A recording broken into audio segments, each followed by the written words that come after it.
y'all being from New York, Yeah. this one should be super easy. Cameron, Dipset. right? Jimmy, Joels. Freaky Zeke, Hellrell, Bankasa, J.R. Ryder. J.R. Ryder. Yeah. Now the question was Max B ever a part of Dipset?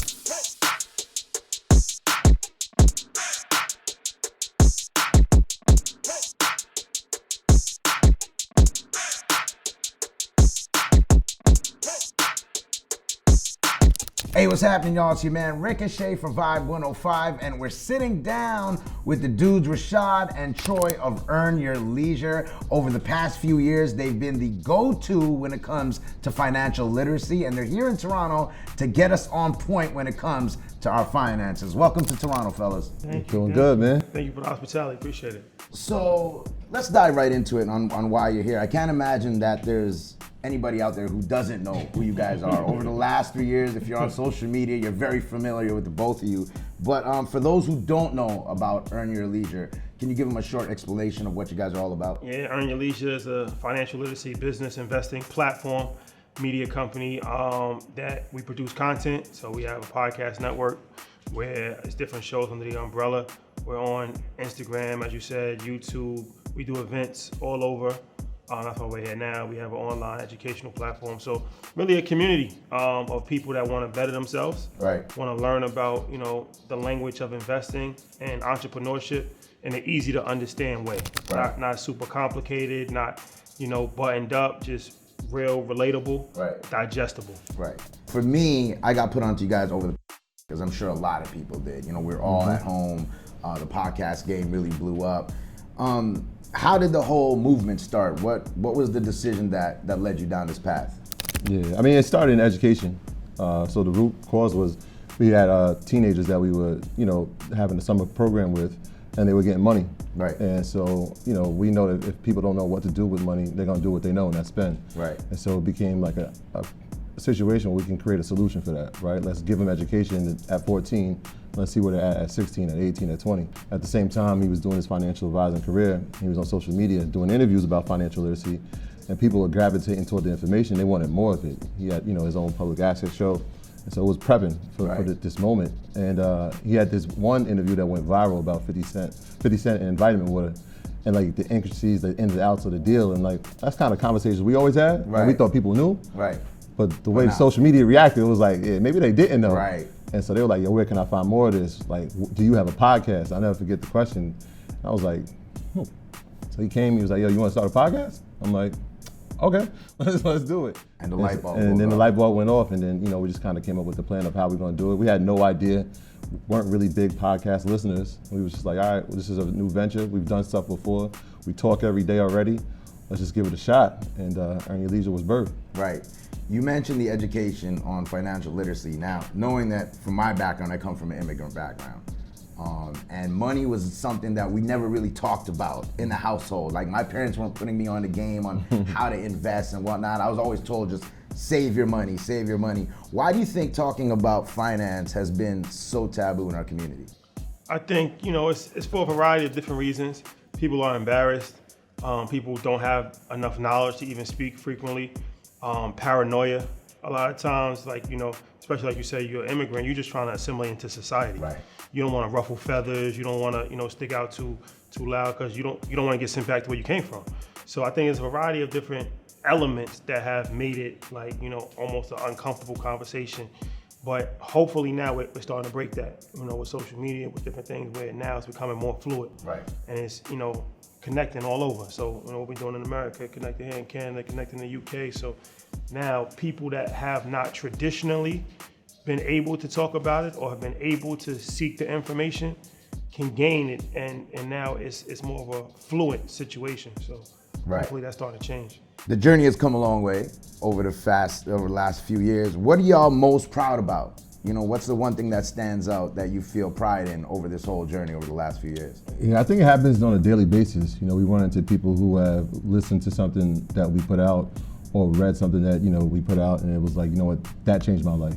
Right. And that never gets old, right? Because you never really understand impact until you see it and it confronts you.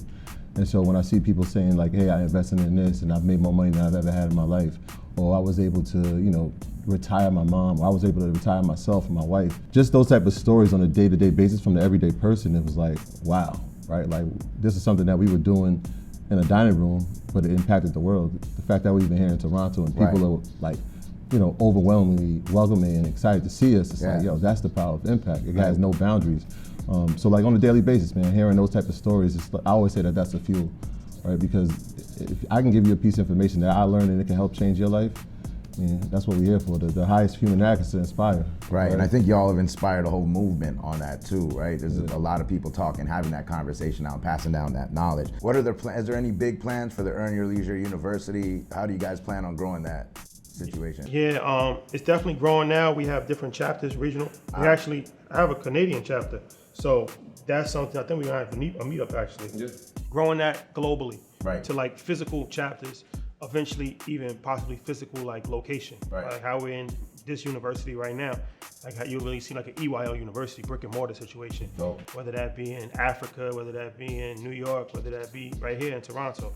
So, really just revolutionizing the scope of education. I feel like education is a meal that you really only need 10% of, right? So it's like, it's a lot of fat. So if we can cut the fat off, I think that makes it more affordable, but also makes it more useful. Right. Where you can just say, okay, I just want to learn how to buy a home and how to flip houses and how to, I don't need to learn about astrology. I don't want to learn Spanish. I just want to just do this one particular thing. And now the education system isn't built for that. It teaches you everything. And most of the things you don't actually end up using. Right. So that's the whole idea, is to really revolutionize education, democratize the information, and really, put a spin. Because if you really think about it, like, we've been in the same educational system for like over 200 years. So everything evolves. Right. Education really hasn't evolved. Yeah. So eventually it's going to have to evolve. So hopefully we can play a part in that evolution. Now, you two are usually spitting game, right? But you've sat down with a lot of entrepreneurs and unraveled the keys to success. Is there that one piece of advice that you've been given, whether through an interview or conversation, that you're like, yo, I gotta add this to my bag? Like, I'm sure you're always learning. What's that one piece of advice that stands out at least? I mean, for me, it was episode number 11, still probably one of my favorite episodes. It was a restaurant owner from Baltimore. And he said something that was extremely insightful. Like, most of the time, like, they say the average millionaire has 7 streams of income. So that's discouraging for the average person, because it's like they're looking like they gotta get 7 jobs, or they gotta start 7 different businesses. And it's like, that's very hard to manage. But he was saying, like, you don't necessarily need 7 businesses, you just need one business that can produce 7 streams of income from that business. So he gave the example of a restaurant, where he's like, all right, now as a restaurant owner, most people think the only way to make money in a restaurant is just to sell food. But it's like, okay, what if you have a cookbook, right? What if you become authority in the space and now you can give consultations? What if you do meal prep, right? Then if you actually own the building, now you become a landlord, you can lease another unit inside of that building. So it's a real estate play. And he just kind of broke it down, and it was so insightful how he did it, and that's what we did actually. So if you look at, okay, Earn Your Leisure, now we produce content. Even from that content, we can get monetized a few different ways, from YouTube, from Apple, from Spotify, on the same pieces of content. But now that leads to us wearing clothes, so now it's merchandise, right? That leads to EYL University, which is that's a subscription-based model. That leads to doing live events, right? That leads to, collaborating with other entrepreneurs in the space, and courses, different things of that nature. So now, from one tree, you got a bunch of different branches, and just, really understanding that definitely, kind of changed everything for me. Yeah, I would say, and I gotta give my brother Ian Dunlap, who's part of our Market Mondays tour, he's a partner in it. When he came and did his episode, and he was talking about investing, and we always talk about long-term investing. Most people think that they have to invest in individual stocks. Right. He was talking about investing in indexes and ETFs, and the way he used the analogy, he made it a sports analogy. And so he said, think of LeBron James as a company like Apple, right? Like, you can invest in LeBron, or you can invest in Apple, but what happens if LeBron gets hurt? Right. Like, that company suffers. But if you invest in an index or an ETF like an XLK, which has allocations inside of Apple, it's like investing in an all-star team. So, like, you could still invest in LeBron. He's part of Western Conference All-Star team. But if he gets hurt, you still got 11 players that are all-stars that can perform. And when he gave that game, I'm like, oh, that's a really easy way to understand it. And so, like, when people ask, when they're like, yo, should I invest in ETFs or indexes? I kind of use that analogy, so I gotta give him credit for that. That's a dope way to explain it too. Yeah. A lot easier than trying to get it across some other way. Yeah. Before we started rolling, you guys said the last time you've been in Canada was 2009 for Caravana. We're gonna keep calling it Caravana. By the way. Yes, It's not the Toronto Caribbean And Carnival. we remember it. What's one thing that excites you about the opportunities for new entrepreneurs here? I know the business landscape might be a little different in the US versus Canada, but if you were to say that the opportunities that are here for entrepreneurs now, what would you say those opportunities are? I think it's never been a better time to be an entrepreneur. Right. Like, there are differences as far as America and Canada, but some things are universal, like the internet, like talking about AI, different things of nature. So I feel like you're able to scale at a much quicker rate. And any business that I think you should start right now should be a scalable business, online business. So I'm a big proponent of keeping overhead low. So I'm not really a big fan of like the traditional brick and mortar, because most of the time in our communities, we start businesses that set us up to be employees of that business. Right. Like, right, you start a barbershop, you might start like a mom and pop restaurant. It's good enough so you don't have to work a job, but technically you are working a job. You're just working for yourself in that job, but it's not, most of the time, it's never gonna be to the point where you can step away. It's never gonna be the point where you can really become wealthy. Like, those are just small businesses. That's almost a trap. Right. So it's like, for us, it's real big to say, okay, if you wanna have a clothing boutique, instead of having a store where you're paying a couple $1,000s a month in rent, why don't you do it online, right? And just do drop shipping and don't have any inventory at all. Now, you're not limited to just a 5-mile radius of where you actually live, but you can ship clothes all over the world, right? So I feel like, for us, the media space has been something that obviously, has been very good to us, and understanding that and learning, like, there's really no limits on that. Like, you know what I mean? As far as the content that we produce, it can reach here, it can reach the UK, it can reach China, it can reach anywhere. So I feel like for the young entrepreneurs that's coming up, I think it's very important for them to look at what business they can start that doesn't have walls. Right. How can they fully utilize the internet? How can they really maximize social media? Right. Like, you know what I mean? And that's not just one particular business. It's a variety of different businesses. I think whatever you're passionate about is what you should really focus on, but don't just focus on what you're passionate about, focus on what you're passionate about, but then add the scalability model to it, add the internet to it, add the social media component to it, and now you can really start to grow. I think Toronto, I've said this plenty of times, this is my favorite city in the planet. Really? Yeah, And why is that? I've been What coming stands here, out about Yeah, Toronto? I've been coming here since I was like 10 years old. Uh-huh. Yeah, I was telling like my pops is a big cricket player. Right, And okay. so he would come up here, his team would come up here to play the cricket tournaments, and the Toronto team would come down. And so I just fell in love with it. It just like, it felt like New York, but it was just the cleanest version of it. Here at VIBE, we're celebrating 50 years of hip hop, and not Yeah. only are you guys heavy in the finance and the financial literacy game, you also big hip hop heads and rep for the culture. Is there a rap lyric or a track that personifies what y'all are doing at Earn Your Leisure? Is there that one record? Like for me, I know there's a bunch of gems off Blueprint 3 that really gets me and kind of explains where I'm at in life. Is there that record for you or that line? That one standout? Is there one line? I'll start with the line that I used for the first lesson I ever wrote about financial literacy, and it was Jay-Z's line. He said, all black Scots is sports and entertainment until we even. And I always reference that line because it's the first song on this first album, Right. Can't Knock the Hustle. But he just paraphrased like kind of this theory, like if we think about success in our community, who are the people that we think of, right? Rappers and Basketball entertainers, players, we don't think about anybody that made billions of dollars in agriculture. We don't Right. think about anybody that made billions of dollars in oil, and like we never think of these things, and it's because what's been portrayed to us. And so when he said the line, I'm like, damn, he got a point. Right. Until you start doing the research and start figuring out, wait, there's so many different ways that you can make generational wealth and sustainable wealth for your family outside of those three traditional things. And it was like, oh. And so now when we were teaching kids, it was like, let's show them all the things they can do outside of sports. Right. And not even with Earn Your Leisure, it was like, yeah, we have athletes on there, but we have so many people from different walks of life, different career paths that you can choose from. And it becomes like a gumbo soup. It's like, oh, this is a microcosm of all the things you can be.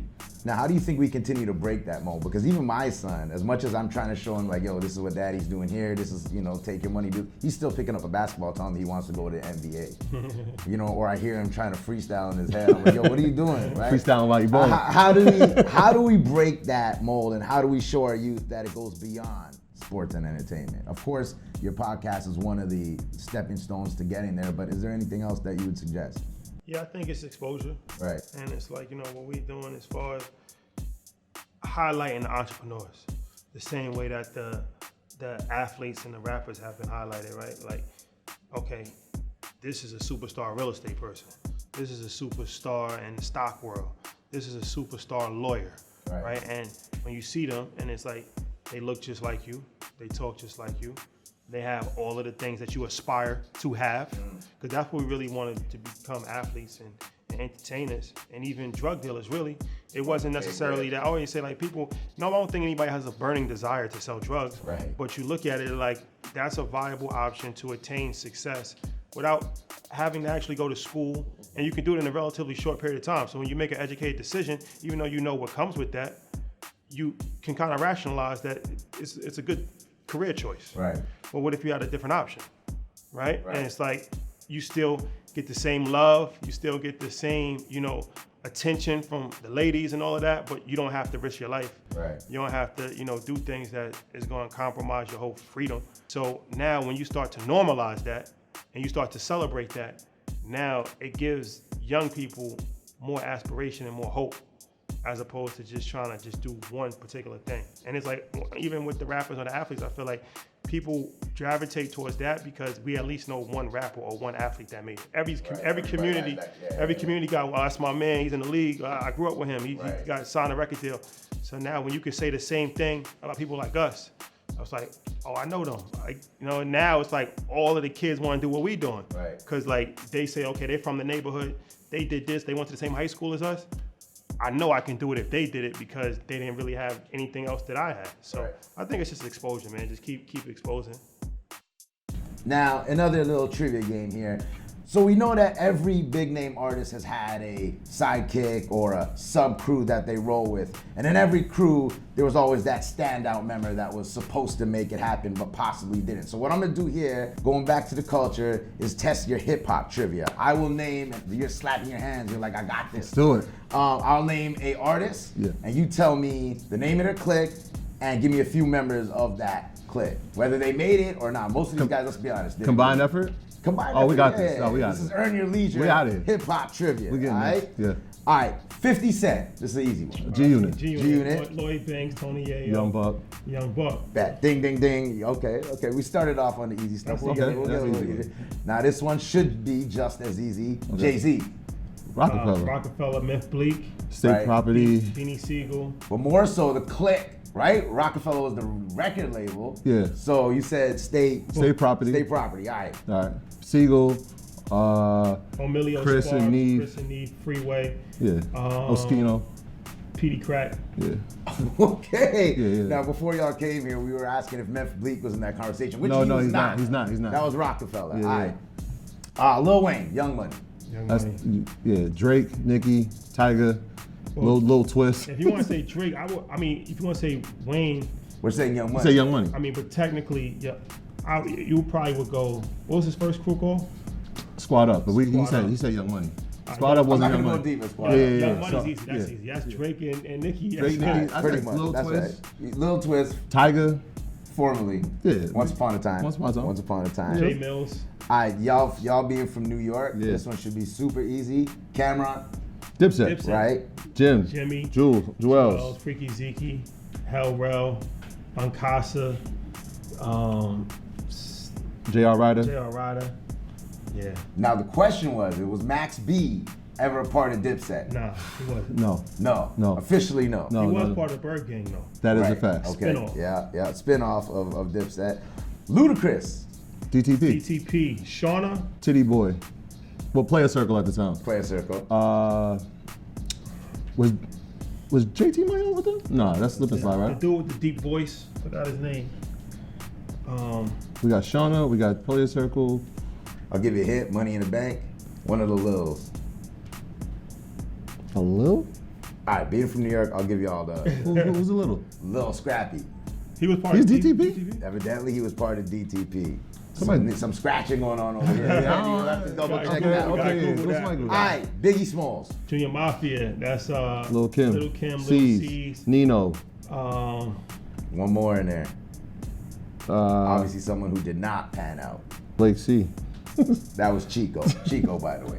Chico. I was scratching my head too. I wasn't quite sure on who Chico was. Yeah. All right, taking it back to when the South pop and the East Coast and the North, we didn't really get it at the time. But Master P. No Limit. I was like, Right. damn, it's Silk the Shocker, Mystical, Mia X, Cain and Abel. Fiend. Oh man, they had a bunch of people. All right, and we'll end it off back in New York with Fat Joe. Terror Squad, Right. Big Pun, Remy Ma, Tony Sunshine. Cuban Link, Armageddon. Yeah, Armageddon was on Ooh, okay. Yeah. Okay. there. And if we want to put Khaled as part of Terror Squad, we can do that. Yeah, okay, definitely. Cool and Dre as well. All right, y'all definitely showed out on your knowledge of hip hop, cruising, etc. So congratulations on that one. As we close out, y'all are always sitting down with very interesting people. Who haven't you interviewed yet that you want to bring to your audience, or just for yourself, like selfishly, that you want to sit down with this person? Who would that one person be? Each of you can give me an answer on that one. Which camera? Elon Musk. Ooh. Start at the top. Now, are y'all rolling blunts with Elon? Nah, Are you going Joe Rogan with that one or no? I don't smoke, but if he wants to smoke, he's welcome to. Yeah, he's welcome to We it. don't discriminate. Yeah, if Is he, that the same for you, Troy? what, if I'm gonna smoke with him? No. Are you trying to sit down with Elon? Is that I would it? I mean, if Shotty's doing it, then I would be there. I would say Sean Carter. Sean Carter. Is that Jay-Z. something that you guys see that happening? And I think that would be hella dope. I'm just gonna keep saying it until he Yeah, I does. don't see Yeah, why. manifest that I don't see thing. why Manifest not. that Yeah, thing. yeah. What's the next move for Earn Your Leisure podcast? World domination, Earn Your Leisure. On the media side, like I said, we produce content, so more of a media company, and moving in that space. More shows under the umbrella, Right. more events on a global scale, like what we're doing here in Toronto. More to do with the university. Everything that we're doing just bigger, Right. right, and really growing into the point where it's like a complex, Right. even bigger as Right. far as how they diversify their content. They might have a cooking show, they might have a hip hop show. Like even Earn Your Leisure, I feel like now we at the point we don't just have to talk about finance all the Right. time. Troy, you're gonna be cooking up Oxtail on the show. Yo, big man. time in the near future. Oxtail, Aki and Saltfish.